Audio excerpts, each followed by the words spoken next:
great to see you, man. I was just saying off camera, I love the background there, especially with the vinyl in the corner. And of course, you got the British flag there, man. I love that. Is that your basement? Yeah. I took over the kids' playroom a number of years ago. I don't think they've forgiven me for it, but we can make music out of here now.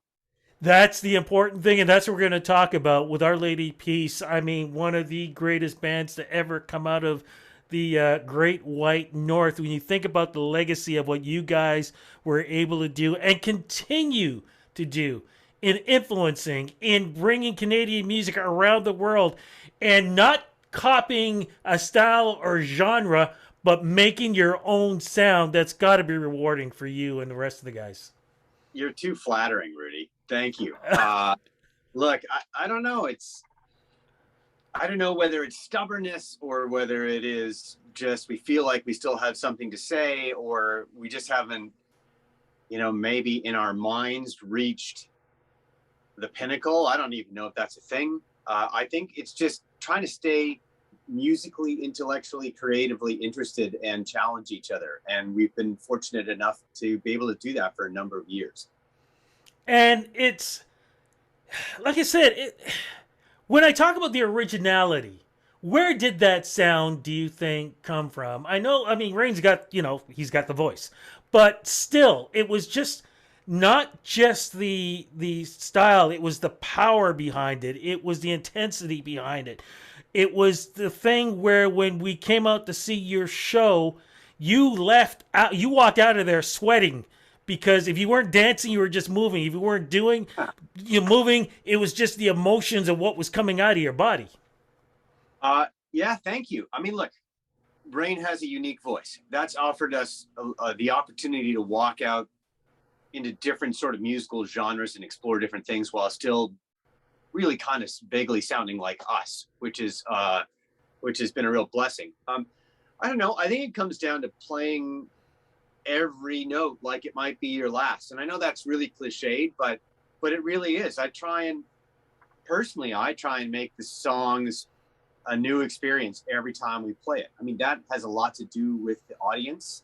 I think the big thing for me is, do you try and break down that fourth wall that initially or inevitably can happen, and just make it about a room full of people making music together as opposed to us presenting music to a bunch of people. And when that happens, things happen differently every single night, and it's no longer, you don't have ownership over the songs anymore. It's sort of a collective, and it I don't know, that's when the magic happens. When did the magic begin? I don't think I've ever asked you guys this because we always talked about so many different things or whatever. I don't think I've ever asked any member in your band how you guys even got together. Oh, wow. Okay. Well, Rain's probably the one to ask about that, because I joined in the touring of Naveed. I actually turned down Rain, and I hadn't even met Mike at that point. In about 92 or 91, when he asked me to come and be in a band with him, because we had been in a band in high school together. And they met through Now Magazine, the Want Ads. Now Magazine, the magazine that never loved us. That is how the band met, which is the great irony of it all, right? Oh my goodness. So when you joined up, where was the band at that time, and what do you think you brought to them as the sound was really developing? Well, okay, so they just come off the Van Halen tour on the Naveed record, and we went out and immediately went to touring. My band had actually opened up for them, I don't know, 2 months prior, 3 months prior, something like that. And I don't know, I think different humans bring different sensibilities. And Chris, the original bass player, was amazing. I'm just a different person. So maybe I allowed them to walk down a little different creative pathway, because Clumsy doesn't sound a whole lot like Naveed. I'd like to selfishly think I had a little bit to do with that. And I mean, that's really a question for them as opposed to me. Well, you know what? Most likely I'm going to get into talking to Rain at some point in time again. So, because I know he's out in LA and he's doing a whole bunch of things too. But, I always think back with the Tragically Hip, Moist, the Tea Party, and you guys. the big four for Canada. What was it like during that era for you guys? Again, when it came to that rock sound, being able to again present it to the world in such a different way because we were so used to again back in the day with groups like the Guess Who and those type of groups who represented Canadian rock, and then here you guys, different time, different era, presenting another stage of not just rock music, but your music being used on television shows, in movies, and things like that. Right. I mean, look, first of all, thanks for putting us in the same sentence as the Guess Who. Uh, and secondly, I don't know. I think you're just so in the moment, or at least we were. You're so in the moment that you're not conscious of the way people perceive you. I mean, I will say that we did challenge each other within the band uh, to do that extra bit, to whether it was making films when we went on the Clumsy tour. We all had to direct a short film because we were thinking about the show as a whole and trying to bring something different. And I think we've always tried to challenge ourselves or the people that we work with in terms of light shows, in terms of content, in terms of how we make the records. We really kind of drove ourselves to all the verge of craziness a few times. But to think about an impact that you're having, it's you sort of get that if you allow yourself to look back, and we're still kind of looking forward. I'm just curious, and I'm not sure if you were with the band at that time, so you can tell me yes or no. Were you there when the band was performing at the Much Music Video Awards, and Rain climbed the side of the? It was Yeah, the structure. Okay, did you I guys? think Okay, so. I think so. he I mean, you climbed climbed so many times. Really, I don't remember one from the other, right? Did you guys know he was doing this? Because I was there, and I was close to underneath when he was doing it. I'm going, what the?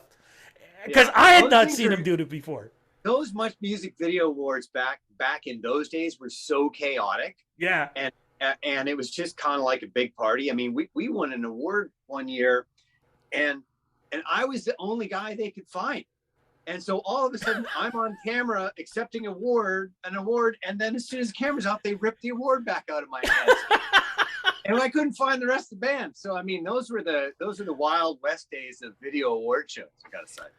I actually miss those. I mean, I miss the awards, but and again, not knocking it, but as it was ending, it was really more like the artists were over here, we as media were over here. We had to stay over there. Back then, Right. everybody was everywhere. I remember literally running around, and I could stick a mic in, say your face, and then turn around. Jason Priestley is standing there, and I can stick a mic in his face, and Right. then one of the members of the Backstreet Boys is right next to him, and I'm sticking a mic in front of him. I miss those days so Well, much. Rudy, I think that's why they got guys like the Backstreet Boys and the bigger American artists come up, because it was a big, huge party, and there was this sort of chaotic quality to it that I think people were just interested in checking out. It was. It was. Did the band ever break up, or did you guys just decide at a certain point, okay, we need to go do our own things because each member is very creative, and you've got things that you want to do. Yeah, like we came close one time, and we've taken time off from each other without ever saying, "Hey, we're just putting this on the back burner." Um, but you grow, you change, life gets in the way. You get married, you have kids, all of that stuff. Those priorities just shift your priorities ever so slightly. Mm-hmm. But I don't think we've ever been. There was only one time during the making of Healthy and Paranoid Times when we came close to breaking up, but it's like a family relationship. You're always going to have good times and bad times, and you're going to have conflict. And do you have the skills to work through those conflicts? And certain, whether it's a band or whether it's a company or whether it's a family, the ones that survive are the ones that have learned those, I don't know, those skills to try and work through conflict and really listen and talk to each other. And I think we've been as successful as we can be.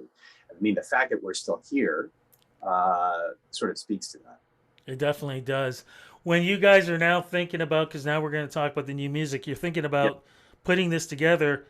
Do you think about the legacy of the group to continue the sound? Do you think about what the sound is today? Because it's definitely different from back then. I mean, who the hell even heard about social media? I mean, we're still dealing with Napster kind of thing, you know? What are the elements in coming together and saying, okay, it's time we get back on the road. It's time that we start putting out new music. Yeah, I think we are always pushing the envelope as to how to change and how to be better and how to be different. As I said earlier, Rain's voice allows us to do that. This is the one time Rain and I have sort of talked about a possibility of a follow-up to Spiritual Machines lyrically for a long time. And now just was the one time we allowed ourselves to look back and actually do that. And it just felt like socially, politically, in terms of technology, what's going on, this seemed like a really natural time, or not, maybe not natural, but an honest and the right time to go back and revisit some of those themes and reconnect with Ray Kurzweil. And it just so happened we got lucky. He's got a new book coming out at the end of this year, Oh, cool. and he was really very, very kind to and gracious to say yes to being on this record again. And he's shared some excerpts of his new book with us. That is, he has a lot more fascinating predictions. It was Mike Turner that brought the original book to us in about 98, 99, before Spiritual Machines. And of that book, I'd say over 80% of his predictions have come true so far. So it's fascinating I'm waiting for an advanced copy, hopefully, of the next book. But the things that he has said to us and given to us to record, to put on the record, pardon me, are really fascinating again. And so do we look back? Yeah, sometimes, but not really. It's all about charging forward. And how do we challenge ourselves? How do we challenge ourselves musically? How do we be better? But here's the biggest challenge. How do you put this together during COVID when you can't get together certain Yeah. points? Sometimes you're allowed to, sometimes you're not. Sometimes you can go to studio, but you only allowed a certain amount of people. Sometimes you Well, can't, and you need to use this technology to be able to do anything. How did you guys do that? well, technology definitely. So it's been a lifelong dream of Rain's to work with Dave Sitek from TV on the Radio. If you don't know Dave Sitek, he is a mad genius. He's made a bunch of great records. I mean, obviously within TV and the radio, but he made those Yeah Yeah Yeahs records. Oh, yeah. He's awesome. So he did a lot of sound design on this. There's a lot of input from Dave. I mean, as you can see behind me, my home studio here, we have a song on the record called The Message, where we needed a new ending to it. And the record was about 5 or 6 weeks overdue. And we had a different producer on that song, but he was working with some artist in Hawaii. Rain and Steve were in LA. Jason and I were here. And we were literally sending tracks around, I don't know, about a day or two before, just trying to finish the song. I mean, I recorded 6 different bass tracks just to give to the producer, saying, I don't know what you want, but here are 6 totally different ideas. And he chose the one that he liked. I love it. And so technology really helped us make it in COVID. Do I want to do it again? Probably not, because I really love there's a great feeling when you're in the room together. But considering the limitations that we had physically, we had endless possibilities in terms of technology. And I think we really used them to our fullest. All right, my friend. So I know we mentioned the name before, but I always like to make this official. What Yep. is the new Our Lady Peace album called, and how does it represent the band today? Spiritual Machines 2. Um, I'm going to say it doesn't sound a lot like Spiritual Machines 1, but I think it's made with a similar intent to Spiritual Machines 1. Someone called this record, when they heard it, some of the songs, future rock, Yeah, which is cool. I think it does have that vibe. And there are a few songs on this record where you can shake your hips to, which I think is pretty cool, because that's Mick Jagger's thing about a song is if you can shake your hips to it, then it's a good song. move like Jagger. Yeah, man. So I don't know. And there's a real, I think there's an honesty, and there's there's an intent that harkens back to the early OLP with a whole bunch of new sounds and new sensibilities. Is there a single out right now? Yeah, I mean, the single "Stop Making Stupid People Famous" has been out for a while. The album drops today.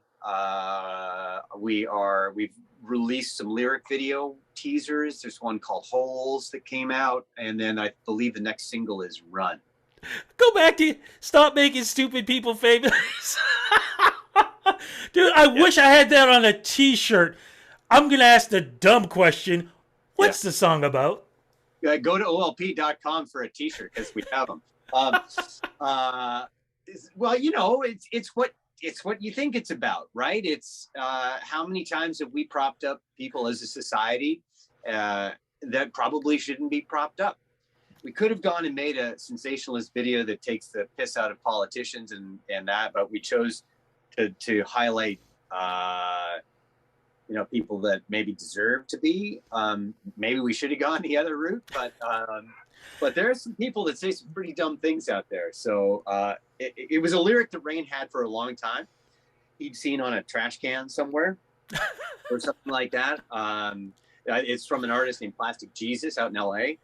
And he had challenged us to try and write a track that would take this lyric. He didn't tell us what the lyric was, and we were writing tracks for this record, and that was the demo for that became that song, and that's the one song on the record that we were actually all in a room together for with Dave Sig. And yeah, I love this song. It's so different for us. It has Nadia from Pussy Riot on it, and yeah, just it's a killer thing. Oh, man, you know what? True lyrics and true song for what's been going on, especially these last 3 years, man. Tour-wise, because things are slowly opening up as we speak for Ontario, what's going to happen with you guys throughout 2022? Will you guys be hitting the road? 100%. We were supposed to be hitting the road March, April, but obviously with all the shutdowns that's happened, we're right now looking at May, June.